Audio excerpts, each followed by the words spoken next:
कर्पूरगौरं करुणावतारं संसारसारम्।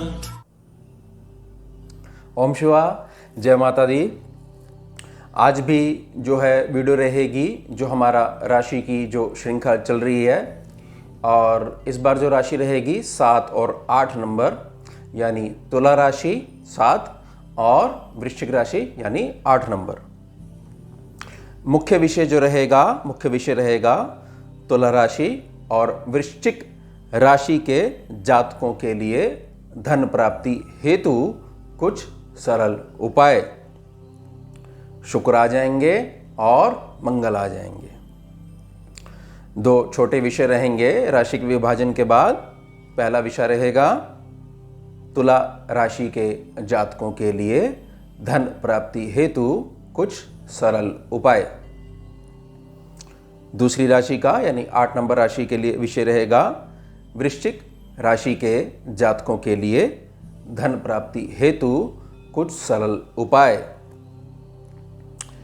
प्रार्थना रहेगी, copy pen लेके बैठ जाइएगा। हमेशा की तरह मैं इन दोनों राशियों के संदर्भ में भी अच्छे प्रकार से आपको समझाने का प्रयास करूंगा। चलिए शुरू करता हूं मैं। छोटा विषय पहला, तुला राशि के जातकों के लिए धन प्राप्ति हेतु कुछ सरल उपाय। 4 पॉइंट्स रहेंगे इसमें। दूसरी वाली राशि में भी 4 पॉइंट्स रहेंगे वृश्चिक राशि के लिए। आइए समझ लेते हैं इन चारों पॉइंट्स को।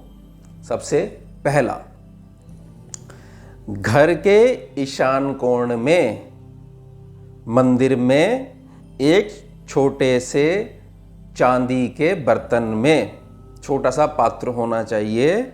शहद भरकर ढक्कन लगाकर रखें। चांदी का ही ढक्कन लगा होना चाहिए। कैसी भी शेप हो सकती है, कितना भी बड़ा हो सकता है, कैसा भी इसका साइज हो सकता है, छोटे से छोटा भी हो सकता है। चाहे इतना छोटा हो कि केवल आधी चम्मच ही शहद आ पाए, लेकिन होना चाहिए। कैसे भी करके तुला राशि वाले 7 नंबर वाले इसको करिए।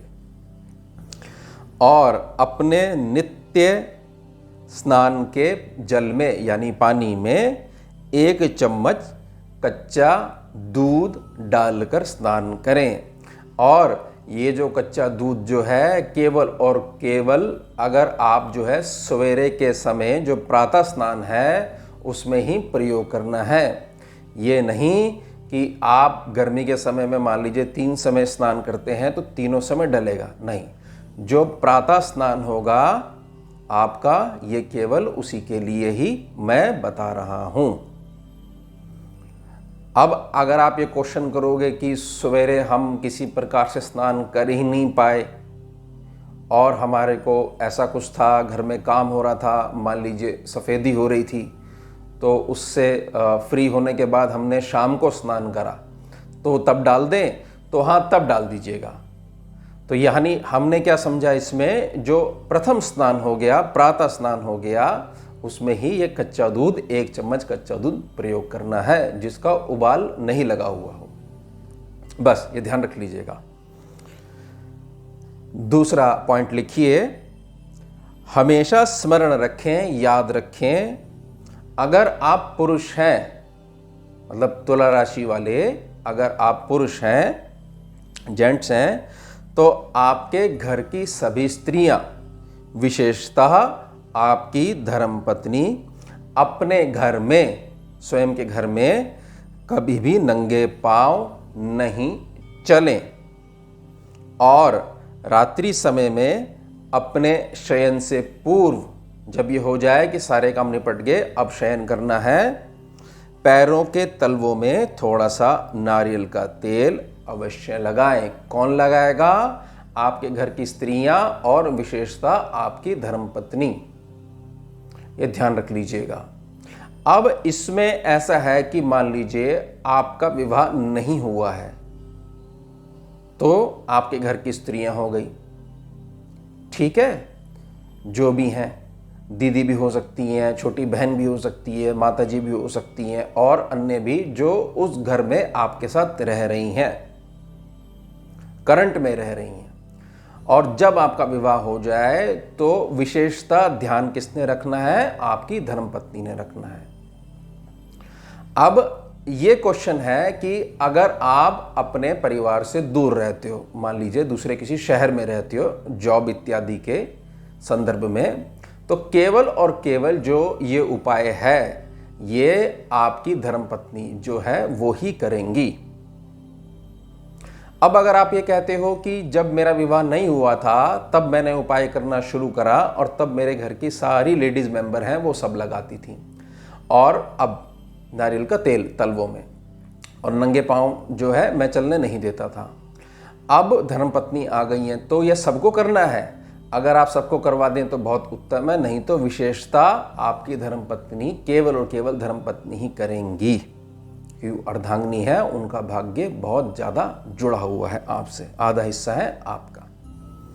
और स्त्री जातक के लिए कोई अभी तक उपाय नहीं है।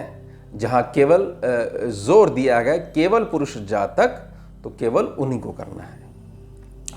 तीसरा पॉइंट लिखिए इसमें, किसी भी प्रकार की विपरीत स्थिति में, किसी भी प्रकार की विपरीत स्थिति जो है, खाना पकाने वाले बर्तन जैसे चूल्हा, तवा, परात, चकला, बेलन, कढ़ाई इत्यादि, और भी जोड़ लीजिएगा आप अपनी बुद्धि के अनुसार, किसी भी जरूरतमंद को या किसी भी धर्म स्थान में दान करें। किसी भी प्रकार की विपरीत स्थिति चल रही है, बड़ा भार महसूस हो रहा है, तो खाना बनाने वाले बर्तन, चूल्हा, तवा, परात, चकला, बेलन, कढ़ाई इत्यादि, कोई भी जरूरतमंद है, किसी को आवश्यकता है तो उनको दान करें। नया भी आप कर सकते हो, और स्थिति ऐसी है कि आपके पास बिल्कुल नया पड़ा हुआ है लेकिन कुछ वर्ष पुराना है, तो भी आप कर सकते हो। और अगर कोई ज़रूरतमंद ना मिल पाए तो किसी भी धर्म स्थान में जहाँ लंगर वगैरह और जो है प्रसाद बनता रहता हो, ईश्वर का, गुरु का, और भी कुछ एक्टिविटीज़ होती रहती हो, वहाँ आप इसको झुककर दान कर सकते हैं। बहुत जो भार जो चल रहा है वो एकदम से हल्का होने लग जाएगा, ये ध्यान रखिएगा। 7 नंबर वाले, तुला राशि वाले। अंतिम पॉइंट लिखिए, चौथा पॉइंट लिखिए, किसी भी अनजान व्यक्ति से ईश्वर या धर्म और आस्था के नाम पर किसी भी प्रकार का प्रसाद नहीं लें। अगर मजबूरी में लेना पड़ जाए तो हमेशा ईश्वर को भोग लगाकर ही ग्रहण करें। मान लीजिए आप चल रहे हैं, सड़क पे चल रहे हैं, अनजान शहर में चल रहे हैं, और किसी ने ज़बरदस्ती जो है आपके इष्ट का नाम लेकर कि भाई हमने उनकी पूजा करी थी और उसका प्रसाद है, लो। और अब आप धर्म संकट में फंस गए और दिमाग में तरह तरह की बातें चलने लगी कि भाई मैं ग्रहण करूं या नहीं करूं। क्यों? बहुत बड़ा संकट हो जाएगा, क्योंकि मेरे इष्ट का नाम लिया है उसने, तो मैं क्या है सही करूंगा। तो मेरी बड़ी प्रार्थना रहेगी कि अपने इष्ट का नाम लीजिए और बोलिए कि हे बाबा या हे माता, आप आओ, पहले आप भोग लगाओ, और उसके बाद उनके मंत्रों का उच्चारण करते मन ही मन उस प्रसाद को ग्रहण कर लो। किसी ने अगर जानबूझ के भी इस तरीके से दिया है कि आपका काम खराब हो, चलता हुआ पहिया जो है, चक्का जो है जाम करने के लिए दिया आपका, तो भी वो असर नहीं कर पाएगा, क्योंकि आपके इष्ट को आपने अर्पण कर दिया और उनकी कृपा आ गई, तो एक प्रकार से एनर्जी नल वॉइड हो जाएगी, यानी न्यूट्रल हो जाएगी, एग्जिस्ट नहीं करेगी। ये समझ जाइएगा। तो प्रसाद है, प्रसाद को फेंकना नहीं होता है, ये हमारी संस्कृति नहीं है, तो इसका ये उपाय है। तुला राशि के अलावा भी आप इस प्रक्रिया को, इस प्रार्थना को कर सकते हो।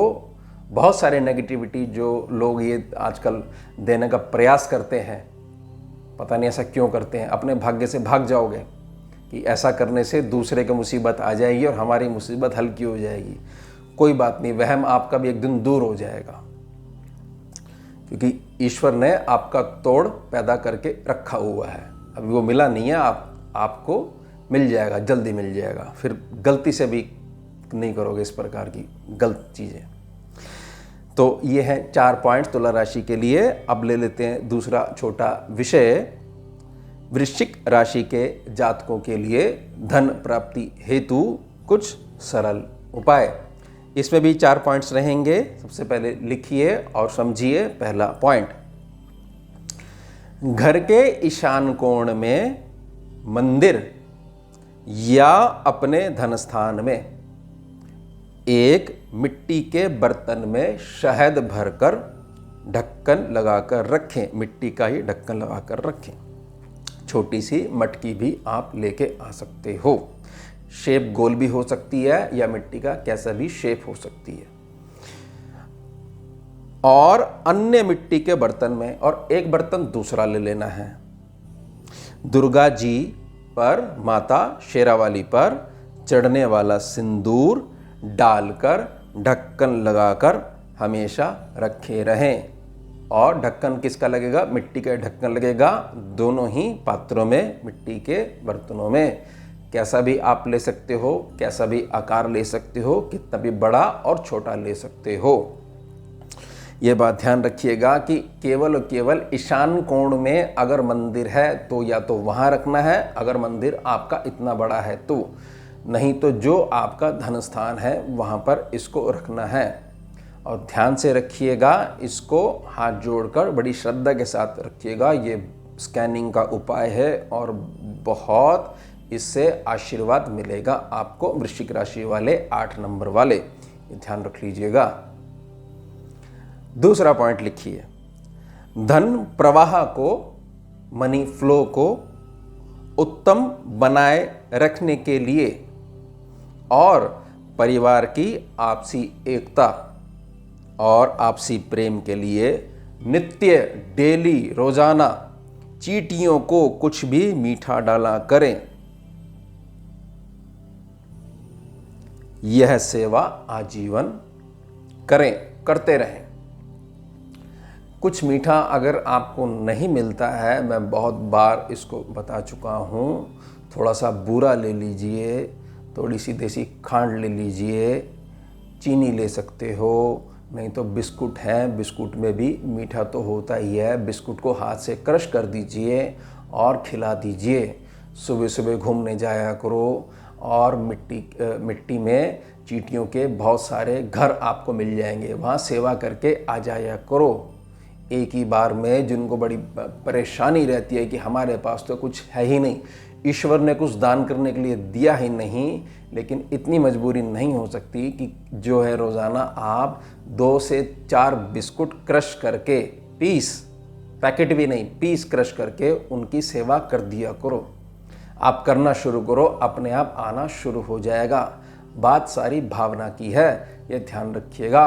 रामबाण है ये उपाय उनके लिए, वृश्चिक राशि वालों के लिए तो है ही, और उनके लिए भी जो हमेशा कंप्लेंट करते रहते हैं। तो यहाँ से देना शुरू करिए और बहुत कुछ आशीर्वाद रूप में प्रकृति वापस आपको लौटाएगी। प्रकृति केवल और केवल एक प्रतिध्वनि, रेजोनेंस की तरह काम करती है। इसको दो और ये वापस देती है आपको।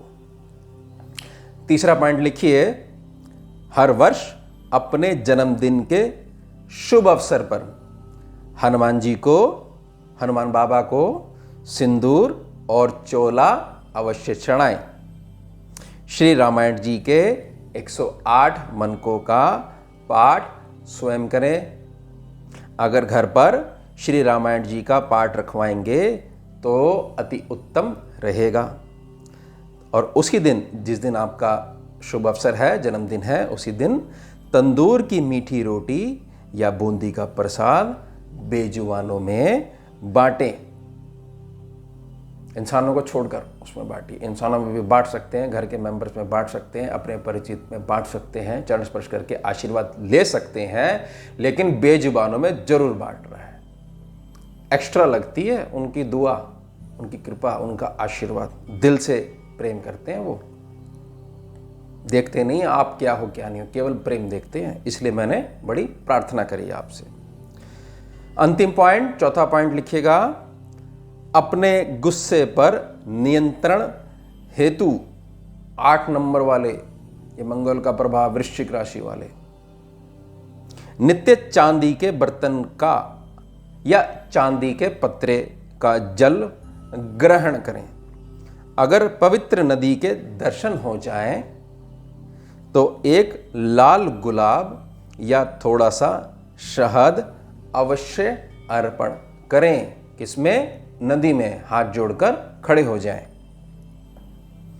यह पवित्र नदी वाला उपाय अपनी श्रद्धा अनुसार करते ही रहें। चांदी का बर्तन अगर आपके घर में है, किसी भी आकार का है, उसमें जल रखिए रात को और सुबह उसको ग्रहण करिए। झूठा नहीं करना है, ऊपर ऊपर से ग्रहण करना है। चांदी का बर्तन अगर लेके आ सकते हैं, आपकी सामर्थ्य है, श्रद्धा है, तो ले आइए, बनवा लीजिए। और अगर नहीं है तो छोटा सा पत्रा बनवा लीजिए चांदी का, 4 कोनों वाला, रेक्टेंगल शेप में। उसको किसी भी स्टेनलेस स्टील के गिलास में डाल दीजिए, पानी रख दीजिए, रात भर रखा रहेगा, उसको पिया करिए। ये गुस्सा जो है बहुत कुछ आपके पास जो पॉजिटिविटी आ रही होती है उसको डिस्टर्ब कर देता है और एक प्रकार से आपकी दृष्टि को दृष्टिहीन बना देता है। आपको एक प्रकार से कुछ भी अच्छा आपको दिखा ही नहीं देता है, भले ही वो बिल्कुल सामने आके खड़े हो जाए, लेकिन क्रोध से जो दृष्टि ऐसी हो जाती है कि कुछ भी नहीं हो रहा है, यही बोलते बोलते ये मंत्र बन जाता है आपका। और इसका जाप करते करते आप अपने आप ही एक चीज़ पैदा कर लेते हो कि कुछ भी नहीं होगा अब मेरा। और हमेशा दोष दोगे कि इसने मेरा काम रोक दिया, इसने मेरे साथ न्याय नहीं करा, इसने मेरा साथ नहीं दिया। ईश्वर नाम की कोई चीज़ नहीं है और अपनी तरफ बिल्कुल नहीं देखोगे तो बड़ी प्रार्थना रहेगी। चांदी जो है बहुत ज़्यादा, यानी चंद्रमा जो है मंगल को कंट्रोल कर लेता है, गर्मी को शांत कर देता है। तो ये उपाय जरूर प्रयोग करिएगा और मुझे 3-3.5 महीने के बाद या 108 दिन के बाद इसका प्रयोग नित्य करके वृश्चिक राशि वाले जिनको क्रोध की बहुत ज़्यादा अति क्रोध एकदम से चढ़ जाता है, समस्या रहती है, ज़रूर बताइएगा। अब जो ये पवित्र नदी है, इसमें जो लाल गुलाब और थोड़ा सा शहद जो आपने अर्पण करना है, जैसे मान लीजिए गंगा जी ही है, गंगा जी में आपने स्नान करा और माता को प्रणाम करते हुए सद्बुद्धि मांगी, आशीर्वाद मांगा और माता ये ग्रहण करो। इससे ना तो कोई पॉल्यूशन होगा, ना किसी प्रकार की गंदगी फैलेगी। और उसके हिसाब से कि भाई आप जो है ये उपाय करते ही रहें, तो अगर आप जो है बिल्कुल गंगा जी के किनारे ही रहती हो, ये ऐसी जगह रहती हो जहाँ कोई भी पवित्र नदी अवेलेबल है, तो जब जब आपके मन में आए कि आज मेरे अंदर से आवाज़ आ रही है कि मुझे उपाय करना चाहिए, कोई बहुत महंगा उपाय तो है नहीं, थोड़ा सा शहद ले जाओ और अर्पण कर लो, या लाल गुलाब ले जाओ, एक अर्पण कर दो। पवित्र नदी में माता का रूप होती है। और अगर आपको ऐसा है कि भाई आप जाते ही रहते हो, मान लीजिए हर 2 महीने में, 3 महीने में, या हर पूर्णमासी को बहुत सारे लोग जाते हैं, मावस पे जाते हैं, तो आप हर बार उपाय कर सकते हैं। तो ये आपकी श्रद्धा के ऊपर है, इसकी कोई समय सीमा नहीं है कि इस समय करना है, इतने बजे करना है, इस ऐसे खड़े होना है, वैसे खड़े होना है। बस आपकी श्रद्धा होनी चाहिए, शुद्ध भावना होनी चाहिए, और ये आपके धन प्राप्ति में काफ़ी कुछ आशीर्वाद रूप में मदद करेगा। वैसी बुद्धि आएगी, अब वो चीज़ें जो समझ में नहीं आ रही थी वो क्लियर होने लग जाएंगी, और पुरुषार्थ करोगे, फिर उससे कर्म से भाग्य बदलेगा और आशीर्वाद रूप में आपको लक्ष्मी जी आना शुरू होंगी। ध्यान रख लीजिएगा, कर्म पद्धति से कोई भी भाग नहीं सकता है कि केवल उपाय सुन लिया किसी भी वीडियो में या किसी के मुख से या कहीं से पता लग गया तो करके और आराम से बैठ गए, सो गए, कर दिया हमने उपाय आना शुरू हो जाएगा। अरे कॉपी में लिख के आओगे तभी तो पास करेगा कोई, या सोचने से कि हम लिख के आ जाएंगे कोई पास कर देगा, डिग्री आ जाएगी आपके घर पे। कर्म प्रणाली को पार किए बगैर कुछ भी फल की प्राप्ति नहीं हो सकती, इसका ध्यान रखिएगा, मेरी बड़ी प्रार्थना रहेगी। तो ये हमारी वीडियो हो गई 7 और 8, 4 राशियां बची हैं अब, तुला राशि और वृश्चिक राशि के जातकों के लिए धन प्राप्ति हेतु कुछ सरल उपाय। किसी भी प्रकार का प्रश्न हो, कोई बात समझ में नहीं आई हो, कोई शंका हो, किसी प्रकार का क्वेश्चन हो, तो YouTube के कमेंट सेक्शन में जाइएगा, वहाँ अपना प्रश्न लिखिएगा। जैसा मुझे समय मिलेगा जैसी गुरु माँ की आज्ञा होगी मैं आपके सभी क्वेश्चंस का आंसर देने का प्रयास करूंगा। जुड़िए और जोड़िए। ओम शिवा, जय माता। सारम भुजगेन्द्रहारम कर्पूर गौरम करुणावतारम